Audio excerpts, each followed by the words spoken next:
Hello and welcome back to Mansfield Ceramics Gallery here in Darlinghurst. We're delighted to introduce you to another exhibition that we're having here.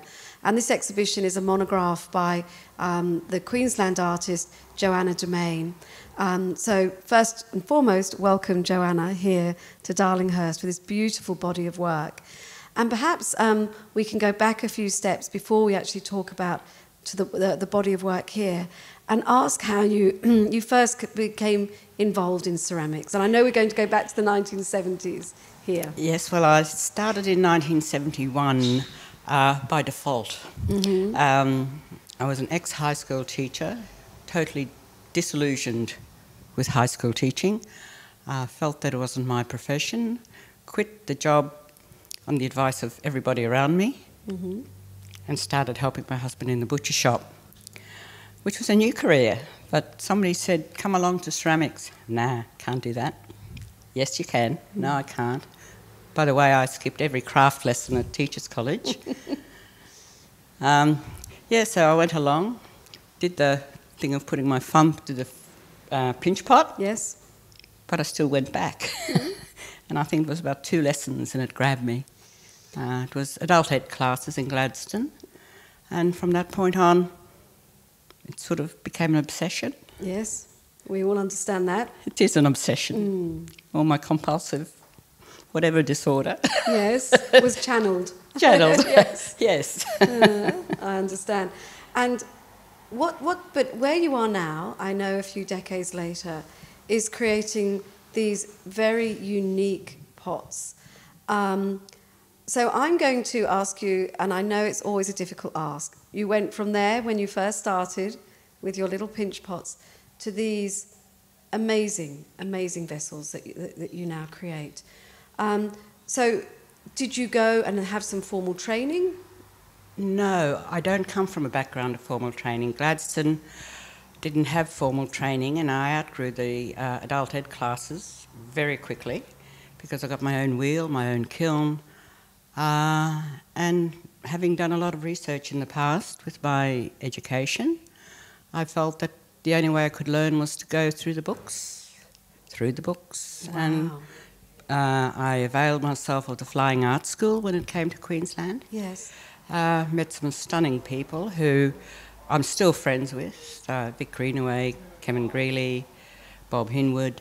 They all came through the Flying Art School, and we had such a wealth of talent to draw on just by observation. And Gosh. and I just craved to learn. That's actually, I didn't realise that, Johanna, and I'm fascinated by this story. Yeah. So amongst all of these great mentors and friends, where did Gustav Klimt come in? Well, Gustav Klimt came in, funnily, through Janet, actually. Right. I was bemoaning the fact that I wanted to get a job teaching, and I couldn't get a job teaching because I wasn't qualified enough for TAFE. I didn't have the pieces of paper. But I was a high school teacher. Yes. So Janet suggested I go and see Owen and do the graduate diploma course as a bridging course. Right. Which I did. First attempt, I postponed it because Ted was sick. Yes. And he went on for 26 years with his condition that he had.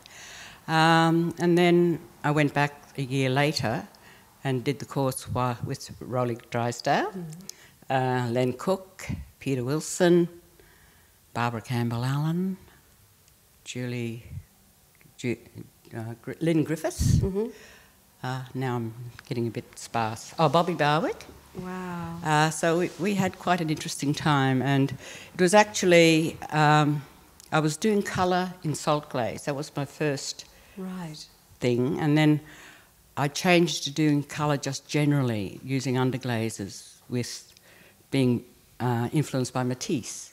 Okay. That was the extent of my knowledge at that time, and it was actually Owen who suggested, have a look at Gustav Klimt. And that's where the lustre came in, and the gold came in, and then I sort of became obsessed with that. And what about the symbolism, though? The symbolism is all very personal, very personal. It's the mountains. They're floating everywhere because my boys went to Mullaney High School, and inevitably we'd have to either take them up or pick them up, and if it's a foggy day, the mountains are just floating. Right, okay. I grew up in Maroochydore, which is just a stone's throw away, and the sails are symbols of the beach, my childhood. So it's a very complex symbolism, but I do lots of little ladybugs, my bugs, but I won't go down that path. That's a very personal statement in there, but no, that's people in general. So you can read anything you want into that. Anything you want into that. Look, I generally call them my lemmings. Okay. I'm now going to ask you about this exhibition, which is titled Sailing the Unknown. It's a provocative title. It is. It's a profound title, if I may say, as well. Yes. I have done all my work at this point with the Lusters on the idea of beauty, the sublime, sailing the sublime, sublime beauty, variations thereof. And I was trying to think of a title for this work. And I also have been invited back to Kuruku Kiln, that's Happy Lucky Arita, for the months of September, October, November, to teach a workshop, have an exhibition, collaborate with the factory. That's pretty unknown territory. Yeah. Very unknown territory. Okay.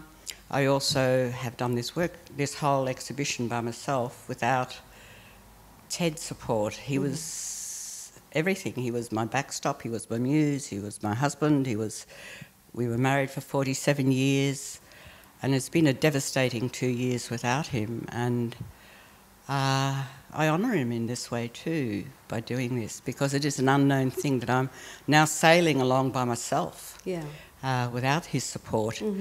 But I've managed to do it, well enough, I hope, but I've pushed it forward in different regions as well. Yes. And also I'm entering a new relationship, which is an unknown relationship as well, because Tetsuya is a Japanese master potter, and we're going to be collaborating, and we're going to generally share our life between here and Arita, which is like a fairy story. Look, it is like a fairy story, but it's, I think I said to you earlier on, it's just so deserved, and it's just wonderful to see your happiness. And I'm not the only one, but there are so many of your friends around the world who have watched your life take this turn as it did 2 years ago,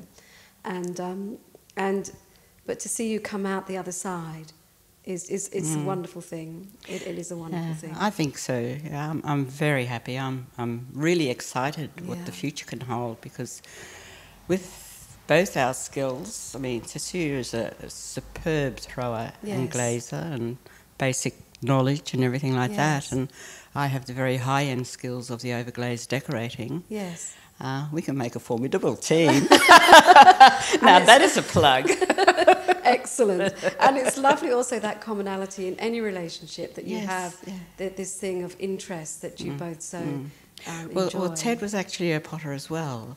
Right. I converted him from being a butcher to a potter. Did you really? Well, I did wonder, because I had actually heard the butcher shop story before somewhere, or maybe it was in my research, and so he actually went from there. Yes. And to make we actually pots. lived off making domestic ware from 1981 until, it must have been well after the 90s, the end of the 90s. Right. And then his health became such a problem that he couldn't. Yes. And then I decided I can't do this by myself, and I needed a new direction, and I was just doing the one-off work, and I was going to teach at tertiary places. Yes. But that story, and I'm glad I didn't now. Well, I did for a year at the University of Sunshine Coast until they canned that, but I had the opportunity to finish a BA that I started a long time ago with computer-based art and design. Oh, wow. And that's where I have learnt how to manipulate images and use them for my work. Yes. And if we could just talk very briefly about your technique, which is, it's so elaborate and so wonderful. And so could you just talk Yes, yes. Basically, I work with porcelain, southernised by preference at the moment. I will take that up to top temperature and glaze it accordingly, using mainly the one glaze nowadays. And then I start doing things to it. Originally, I was just using luster and doing a lot of resist decoration using a janting. Right.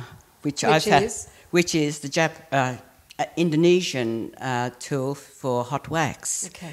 And because I was never a brush person, we tell ourselves stories all the time. So I used that, and I got a whole good body of work going. Then in 2005, I had Hodgkin's disease, so I went through chemotherapy for that, which left me with neuropathy in my fingers. I couldn't grip, which was quite devastating. So I was determined that I was going to keep on working, being pig-headed enough that nothing was going to ever flatten me. Yeah. Excellent. Lucky for us. And I had been interested in doing the matte and shiny gold that they do with in the high-end dinnerware that they used to do. In 2001, I actually had a Churchill Fellowship where I was hosted by Royal Dalton in England. Is that how come your work ends up in the collection of Queen Elizabeth II? No. Oh. No. Right. That's almost a mistake on the New South Wales government part. Right. I'll tell you that one in a moment. Anyway, I was interested in the matte and shiny gold, and I didn't want to go down the path of using acid as they do in industry. Yeah. And I had seen that glass workers etch their glass with sandblasting. And I thought, well, glaze is glass. If you can do it with glass, you can do it with glaze. So we did. Brilliant. I bought a little sandblasting outfit and graduated as I learnt more. But I just researched the internet with all the glass people who also helped me, and I understood a lot more about compressors and pressure and grit and all that. And worked on it. And now, I sandblast. Okay, step back. I glaze, then I'll put the basic layer of luster on, be it gold or mother of pearl or whatever colour I'm interested in. Then I'll collage with vinyl resist. Okay. And this vinyl is the same vinyl that they use for sign writers. Okay? So to cut it, I taught myself how to use a vinyl cutter, a plotter cutter. Right. And I just connect it to the computer, and the computer does the talking to the cutter, and it cuts it out beautifully. Johanna, okay. It's just my bent, I like pushing boundaries and doing things. It's wonderful, That way, because nothing's ever static, and if we don't bring our art or craft into more contemporary times, it'll die. But if we can utilise it without bastardising it, should I say, then why not? It's there to be used. But such an enormous amount of skill, therefore, goes into each of your vessels.